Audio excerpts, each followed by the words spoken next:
आते हैं next question पे। ठीक है, हमें सूची दे रखी है 0, -4, -8 और -12, इस तरह से चलती जा रही है। ठीक है ना, तो सबसे पहले D1 निकालेंगे अपन। A2 - A1, A2 का मान है -4, माइनस A1 का मान है 0, तो यहाँ पर -4 वापस आ जाएगा, है ना। किसी भी संख्या में 0 जोड़ो या घटाओ वापस वही संख्या आती है, तो D1 का मान अपने पास -4 आ गया। इसी तरह से अपन D2 निकालेंगे। A3 - A2, A3 का मान अपने पास है -8, फिर माइनस, अब A2 का मान है -4, ऐसे। ठीक है ना, तो -8 माइनस माइनस प्लस 4, ये माइनस का है ये प्लस का है, ऐसा मान चिन्ह तो घटा देंगे। 8 में से 4 गया 4, बड़ी संख्या माइनस की, तो इसके आगे भी क्या आ गया, माइनस आ गया, तो D2 का मान भी -4 आ गया अपने पास। D3 निकालेंगे। A4 - A3, A4 का मान अपने पास है -12, माइनस A3 का मान है -8। ठीक है ना, तो पहले सूत्र वाला माइनस फिर संख्या वाला माइनस, तो -12 माइनस माइनस क्या बन गया, +8। असमान चिन्ह है तो घटा देंगे, 12 में से 8 गया 4, बड़ी संख्या माइनस की तो आगे माइनस आ गया, तो D3 का मान भी अपने पास क्या आ गया, -4 आ गया। अब अपन यहाँ पे लिख देंगे क्रमागत पदों का अंतर समान है, अतः इसलिए दी गई सूची एक एपी है। ठीक है, अब ये दी गई सूची एक एपी है, तो हमें क्या करना है, इसके आगे के 3 पद निकालना है, यानी कि A5 निकालना है अपन को। A5 का सूत्र बनेगा A4 + D। A4 का मान है -12 प्लस D का मान आया -4, तो ये हो जाएगा -12 प्लस माइनस क्या बन गया, -4, ये भी माइनस का ये भी माइनस का, समान चिन्ह तो जुड़ जाएंगे, तो 12 और 4 कितने हो गए, 16, बड़ी संख्या माइनस की, तो इसके आगे भी क्या आ जाएगा, माइनस आ जाएगा, यानी कि A5 का मान अपने पास क्या आ गया, -16। A6 निकाल देंगे। A6 का सूत्र होता है A5 + D। A5 का मान अपने पास -16 आया है, D का मान अपने पास -4 आया है, तो हो जाएगा -16 प्लस माइनस -4, ये भी माइनस का ये भी माइनस का, समान चिन्ह तो जुड़ जाएंगे, 16 और 4 20, बड़ी संख्या माइनस की तो माइनस, यानी A6 का मान अपने पास क्या आ गया, -20। A7 निकाल देंगे। A7 का सूत्र बनता है A6 + D। A6 का मान है अपने पास -20 प्लस D का मान है -4, तो हो जाएगा -20 प्लस -4, दोनों समान चिन्ह के हैं तो जुड़ जाएंगे, 20 और 4 24, बड़ी संख्या माइनस की तो इसके आगे माइनस आ गया, A7 का मान आ गया -24। तो इस तरह से इस एपी के 3 पद निकल गए। ठीक है,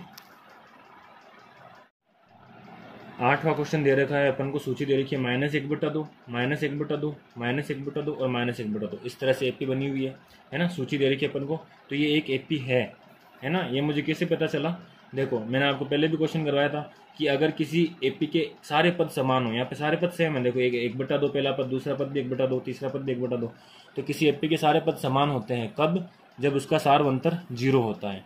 ठीक है ना, तो ये क्वेश्चन अपन ने पहले भी किया था उदाहरण में कि किसी एपी का जो अगर सारवंतर 0 है तो उसके सारे पद समान होते हैं। ठीक है, तो ये एक एपी है। अब देखो इसको सोल्व करते हैं, तो एपी आता है या नहीं आता। देखो D1 अपन निकालेंगे, तो D1 का मान होता है A2 - A1, A2 का मान है -1/2, फिर ये माइनस ये वाला लगेगा, फिर A1 का मान -1/2। ठीक है, तो -1/2 माइनस माइनस क्या बन गया, +1/2, तो ये 1/2 माइनस का है, ये 1/2 प्लस का है, ऐसा मान चिन्ह तो घट जाएंगे, 1/2 में से 1/2 गया तो क्या आएगा अपने पास, 0, तो D1 का मान अपने पास क्या आ गया, 0, यानी सारवंतर क्या आ गया, 0। तो देखो D2 निकालते हैं। D2 का मान होता है A3 - A2, A3 कौन है, तो A3 भी यहाँ पे -1/2 है, फिर माइनस A2 कौन है, ये भी -1/2, तो हो जाएगा -1/2 माइनस माइनस प्लस 1/2, ऐसे मान चिन्ह तो घटा देंगे, तो ये भी क्या आ जाएगा, 0। D2 का मान क्या आ गया, 0। और D3 का मान क्या आएगा अपने पास, A4 - A3, तो A4 कौन है, -1/2, माइनस A3 का मान भी -1/2, तो हो जाएगा -1/2 और प्लस 1/2, वापस से सेम, ये क्या हो जाएगा, 0, तो D3 का मान क्या आ गया, 0, तो सारवंतर क्या आ रहा है, 0 आ रहा है। ठीक है, तो अपन यहाँ पे लिख देंगे क्रमागत पदों का अंतर समान है, इसलिए दी गई सूची एक एपी है जिसका सार्वअंतर यानी कि D बराबर 0 है। ठीक है, तो इसका सार्वअंतर क्या आ गया अपने पास, 0 है ना। अब अपन को क्या निकालना है, इसका आगे के 3 पद निकालने, 4 पद तो अपन को दे रखे हैं, आगे के 3 पद अपन को निकालने। तो ये इस एपी का सार अंतर 0 है, तो इसके सारे पद क्या होंगे, समान होंगे, है ना। पहला पद भी 0, दूसरा पद भी पहला पद भी -1/2, दूसरा पद भी -1/2, तो अपन पांचवा पद निकालेंगे तो पांचवा पद भी क्या आएगा, -1/2 ही आएगा, ठीक है ना। छठा पद भी -1/2 आएगा और सातवां पद भी -1/2 आएगा, क्योंकि सार अंतर इसका 0 है। तो देखो अब अपन करते हैं इसको। तो A5 का सूत्र होता है A4 + D। A4 का मान है -1/2 प्लस सार अंतर क्या है 0, तो -1/2 में 0 जोड़ेंगे तो वापस क्या आएगा, -1/2 ही आएगा। तो A5 का मान भी क्या आ गया, -1/2। A6 निकालेंगे तो A6 होता है A5 + D, तो A5 का मान भी -1/2, D का मान 0, तो वापस से क्या आ गया, -1/2, तो A6 भी क्या आ गया, -1/2। A7 निकालेंगे तो A7 क्या आएगा, A6 + D। A6 का मान आया -1/2, D का मान है 0, तो वापस -1/2 में 0 जोड़ेंगे तो वापस -1/2 ही आएगा। तो A7 का मान भी क्या आ गया, -1/2, ठीक है ना। तो मैंने आपको पहले बताया था ये कि अगर किसी एपी का सार अंतर 0 है तो उसके सारे पद क्या होते हैं, समान होते हैं, ठीक है। तो इसी तरह का ये क्वेश्चन है। आते हैं नेक्स्ट क्वेश्चन पे। सूची दे रखी है अपन को 1, 3, 9 और 27, इस तरह से चल रही है। तो अपन निकालेंगे D1 का सूत्र होता है A2 - A1। A2 का मान है 3, A1 का मान है 1, 3 - 1 बन गया 2, यानी D1 का मान आ गया 2। D2 निकालेंगे अपन, D2 होता है A3 - A2। A3 का मान है 9, A2 का मान है 3। A3 यानी तीसरा पद, A2 यानी दूसरा पद। 3 - 9 क्या आ गया, 9 - 3 क्या आ गया अपने पास, 6 आ गया। बड़ी संख्या प्लस की तो ये प्लस का रहेगा, तो D2 का मान आ गया अपने पास 6। D3 अपन निकालेंगे, D3 होता है अपने पास A4 - A3। A4 यानी कि चौथा पद अपने पास है 27। A3 यानी तीसरा पद है 9, तो 27 में से 9 गया कितना बचेगा, 18। तो D3 का मान क्या आ गया, 18। तो देखो सार अंतर समान नहीं है, तो ये एक एपी नहीं है, तो अपन लिख देंगे क्रमागत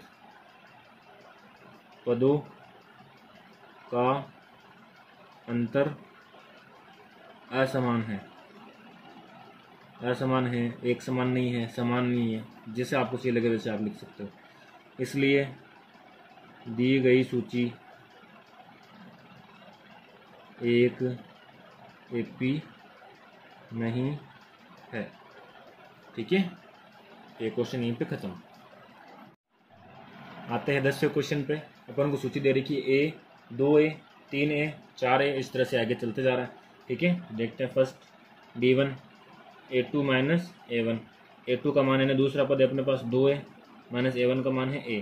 तो 2A में से 1A गया तो कितना बचेगा, 1A बचेगा, तो 1A को अपन A लिखते हैं, ठीक है ना। तो D1 का मान अपने पास A आ गया। D2 निकालेंगे, D2 का मान होता है A3 - A2।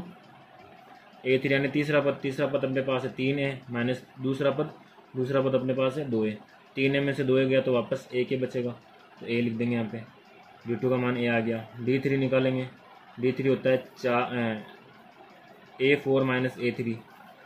A4 का मान है 4A माइनस A3 का है 3A, तो 4A में से 3A गया तो वापस A बचेगा, तो D3 का मान भी क्या आ गया, A। तो ये जो है एक एपी है, ठीक है ना। क्रमागत पदों का अंतर समान है, इसलिए दी गई सूची एक एपी है ना। एक एपी है जिसका सार्व अंतर D बराबर क्या है, A है, ठीक है। अब अपन को क्या करना है, ये एक एपी है तो हमें इसका क्या करना है, आगे के 3 पद निकालने हैं, यानी 5वां पद निकालना है। तो A5 अपन को निकालना है। A5 का सूत्र होता है A4 + D। A4 यानी कि इस एपी का चौथा पद। इस एपी का चौथा पद कौन है, इस एपी का चौथा पद है 4A, ठीक है। तो अपन यहाँ पे A4 की जगह पे क्या लिखेंगे, 4A प्लस D का मान क्या है अपने पास, D का मान देखो, D का मान अपने पास क्या आया है, A आया। सारा अंतर क्या है यहाँ पे, A है, तो D का मान अपन क्या रख देंगे, A रख देंगे। तो A5 का मान क्या आ जाएगा, 4A + A। 4A में A और जोड़ेंगे तो कितना हो जाएगा, 5A। तो A5 का मान 5 आ गया।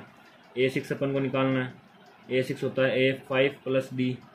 A5 का मान आया है 5A प्लस D का मान है A, तो 5A और A कितना हो गया, 6A हो गया। A6 का मान क्या आ गया अपने पास, 6A आ गया, ठीक है ना। 5A में 1A और जोड़ दो तो 6 हो गया, ठीक है। इसी तरह से अपन A7 निकाल देंगे। A7 का सूत्र होता है A6 + D। A6 का मान अपने पास 6A आया, D का मान है A। 6A और A कितना हो गया, 7A। यानी कि A7 का मान क्या आ गया अपने पास 7a। ठीक है। नेक्स्ट क्वेश्चन अपन को दिया हुआ है ए स्क्वायर ए क्यूब और a⁴। इस तरह से ये जो है सूची आगे चल रही है। ठीक है ना। तो d1 निकालेंगे अपन। d1 होता है a2 माइनस a1। a2 का मान है a स्क्वायर माइनस a1 का मान है a। ठीक है ना। इन दोनों में से a कॉमन ले लेंगे तो आपको हो जाएगा a माइनस 1, यानी d1 का मान आ गया अपने पास a गुणा a माइनस 1। इसी तरह से d2 निकालेंगे। d2 का मान होता है a3 माइनस a2। a3 का मान आ गया अपने पास a क्यूब, a2 का मान है a स्क्वायर। तो इन दोनों में से क्या कॉमन ले लेंगे, a स्क्वायर कॉमन ले लेंगे तो ब्रैकेट में क्या बच जाएगा a माइनस 1 बच जाएगा। तो d2 का मान क्या आ गया a स्क्वायर गुणा a माइनस 1। d3 का मान निकालेंगे a4 माइनस a3। a4 का मान है a⁴, a3 का मान है a⁴ यानी a क्यूब। यहाँ से a क्यूब कॉमन लेंगे तो अपने पास आ जाएगा a माइनस 1 d3 का मान। ठीक है ना। तो अपन क्या देख रहे हैं, d1 का मान है a into a minus 1, d2 का है a square into a minus 1, d3 का a cube into a minus 1। ठीक है। तो ये जो तीनों मान है ये सेम नहीं है, एक समान नहीं है, क्योंकि यहाँ पर a⁴ है, यहाँ पे a⁴ है और यहाँ पे a⁴ है। ठीक है। यहाँ पर a⁴ है, यहाँ पे a⁴ है, यहाँ पे a⁴ है। तो ये जो तीनों मान है ये समान नहीं है। अतः ये जो सूची अपन को दे रखी है वो एक AP नहीं है। तो अपन यहाँ पे क्या लिख देंगे, चूंकि क्रमागत पदों का अंतर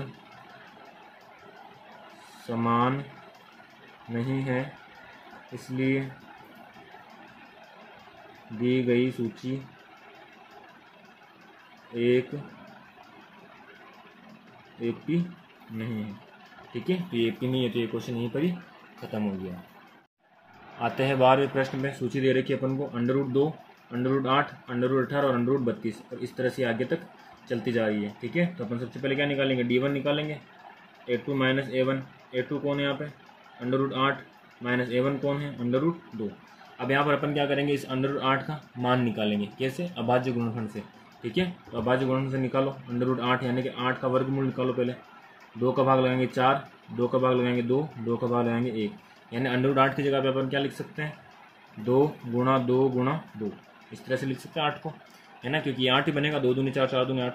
अब ये वर्गमूल है तो वर्गमूल से बाहर वही संख्या निकलेगी जिसके जोड़ा बनता हो, है ना। 2 संख्या मिलकर एक संख्या बाहर आ जाती है वर्गमूल में से। तो यहाँ पर 2 का एक जोड़ा बन रहा है तो ये दोनों मिलकर 1 2 आ जाएगा बाहर, √ के अंदर 1 2 बच जाएगा तो 2 √2, यानी √8 को अपन क्या लिख सकते हैं, 2 √2 लिख सकते हैं। यहाँ पर अपन मैं क्या लिख दूंगा, √8 की जगह पे 2 √2 माइनस कौन है, √2, यानी 2 √2 में से 1 √2 को माइनस करना है। तो कितना बचेगा अपने पास, 1 √2 बचेगा। तो d1 का मान अपने पास क्या आ गया, √2। इसी तरह से d2 निकालेंगे। तो d2 का मान होता है a3 माइनस a2। a3 का मान है √18 माइनस a2 का मान है √8। तो जिस तरह से अपन ने √8 का मान निकाला है, ऐसे ही 18 का मान निकालेंगे √18 का। तो देखो 18 का वर्गमूल निकालेंगे तो आएगा अपने पास 2 का भाग लगाएंगे 9, फिर 3 का लगाएंगे तो 3, और फिर 3 का लगाएंगे तो 1, यानी √18 की जगह पे क्या आएगा अपने पास,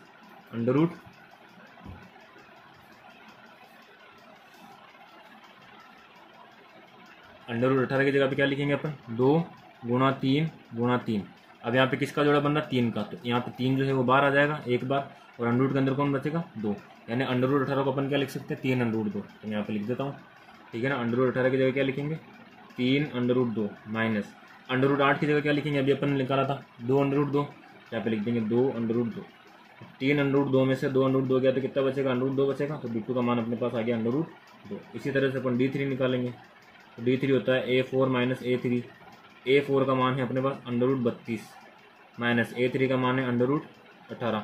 तो √18 तो अपन ने निकाल लिया है, अपन को क्या निकालना है, √32 निकालना है। तो देखो रफ में करते हैं अपन। तो 32 का यहाँ पे भाग लगाएंगे। 32 में किसका भाग लगेगा, 2 का, क्या आएगा 16, फिर 2 का लगाएंगे 8, फिर 2 का लगाएंगे तो 4, फिर 2 का लगाएंगे 2, फिर 2 का लगाएंगे 1, यानी कि यहाँ पर 2 आ रहा है कितनी बार, 5 बार। तो √ के अंदर 5 बार 2 लिख देंगे, 1 2 3 4 5। अब इस वर्गमूल में से बाहर कौन निकलेगा, 2 2 के जितने जोड़े बन रहे हैं वो बाहर निकल जाएंगे। तो 2 2 के यहाँ पे देखो 1 और 2 जोड़ा बन रहा है, और 1 2 यहाँ पे बाकी रह रहा है। तो ये 2 जोड़ा जो है ये दोनों मिलकर 1 2 बार आ गया, ये दोनों मिलकर 1 और 2 बार आ गया, √ के अंदर 1 2 रह गया। तो 2 दूनी क्या हो गया, 4 √2, यानी √32 क्या बना अपने पास, 4 √2 बना। ठीक है ना। √32 की जगह क्या लिखेंगे अपन, 4 √2। ठीक है। तो √32 की जगह मैं क्या लिख देता हूँ, 4 √2 माइनस √18 अपन ने निकाला ही है, √18 अपने पास आया 3 √2। तो 4 अंडर रूट 2 में से 3 अंडर रूट 2 गया तो कितना बचेगा अंडर रूट 2, यानी D3 का मान भी क्या आ गया अंडर रूट 2 आ गया अपने पास। ठीक है, यानी कि यहाँ पर क्रमागत पदों का अंतर जो है वो क्या है, समान है। यहाँ पर अपन लिख देंगे चूंकि क्रमागत पदों का अंतर समान है इसलिए दी गई सूची एक एपी है जिसका सार्व अंतर कितना है, अंडर रूट 2 है। ठीक है, अब इसका सार्व अंतर अपने पास अंडर रूट 2 आ गया है और ये जो सूची है वो भी एपी है, तो हमें आगे के 3 पद निकालना है। तो अपन निकालेंगे यहाँ पे A5। ठीक है, A5 का सूत्र होता है A4 प्लस D। A4 कौन है अपने पास, A4 अपने पास है तो यहाँ पे है अंडर रूट 32। ठीक है ना, तो A4 की जगह मैं क्या लिखूंगा अंडर रूट 32। अंडर रूट 32 में क्या जोड़ेंगे D, यानी सार्व अंतर क्या है, सार्व अंतर अंडर रूट 2। अंडर रूट 32 को अपन क्या लिख सकते हैं, अभी अपन ने निकाला था यहाँ पे अंडर रूट 32 को क्या लिख सकते हैं 4 अंडर रूट 2। तो मैंने इसको यहाँ पे लिख दिया 4 under root 2 plus under root 2। अब 4 अंडर रूट 2 में एक अंडर रूट 2 और जुड़ गया तो कितने हो गए 5 अंडर रूट 2। तो A5 का मान अपने पास 5 अंडर रूट 2 आ गया। ठीक है ना, लेकिन इसको समझना यहाँ पे देखो 5 अंडर रूट 2 को अपन वापस वैसी वैल्यू में कन्वर्ट करते हैं जैसे अंडर रूट 32 में अपन को दे रखा है। तो अपने पास यहाँ पे लिखा हुआ 5 अंडर रूट 2 है ना। देखो इस क्वेश्चन में ये 4 जो है कैसे बना था, यहाँ पर अंदर ये 4 जो है 2 बार जोड़ा बन रहा था यहाँ पे 4 का, है ना, जिसका जोड़ा बनता है वही बार आता है। तो यहाँ पे देखो 1 4 ये और 1 4 ये 2, यहाँ पे 4 2 बार था वर्गमूल के अंदर, लेकिन जैसे वर्गमूल के बाहर आया ये 1 बार हो गया, है ना। तो यहाँ पे 5 जो है 1 बार है, इसको अगर मैं वर्गमूल के अंदर डालूंगा तो ये वर्गमूल के अंदर कितनी बार आ जाएगा 2 बार आ जाएगा। ठीक है ना, तो मैं वर्गमूल के अंदर इसको लिखता हूँ 5 को, तो ये हो जाएगा 5 गुणा 5 और साथ में यहाँ पे कौन है 2।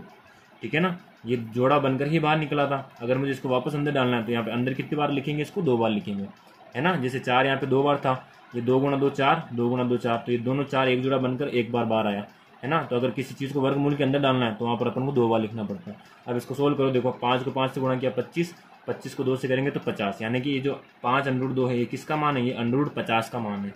तो 5 अंडर रूट 2 को अपन क्या लिख सकते हैं यहाँ पे अंडर रूट 50 भी लिख सकते हैं। तो A5 का मान अपने पास क्या आ गया अंडर रूट 50 आ गया। ठीक है, इसी तरह से A6 अपन लिखेंगे तो A6 का मान है A5 प्लस D। A5 का मान अपने पास है अंडर रूट 50 प्लस D का मान है अंडर रूट 2। अंडर रूट 50 को अपन क्या लिख सकते हैं 5 अंडर रूट 2 लिख सकते हैं।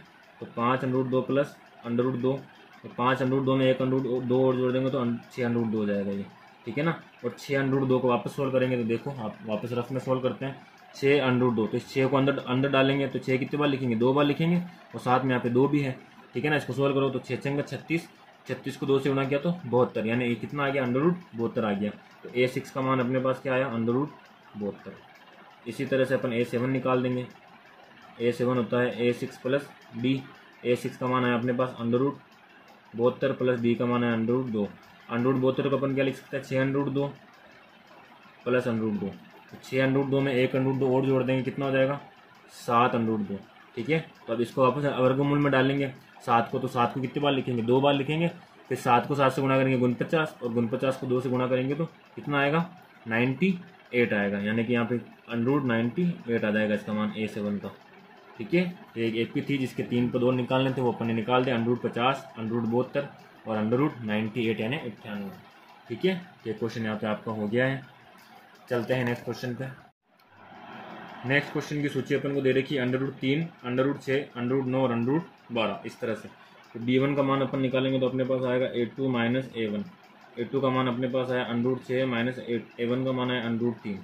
ठीक है, तो अंडर रूट 6 का अगर अपन वर्गमूल निकालेंगे अभाज्य गुणनफल विधि से, है ना, ऐसे 6 का वर्गमूल निकालेंगे तो आएगा 2 का भाग लगाएंगे 3, 3 का भाग लगाएंगे 1, यानी 2 गुणा 3।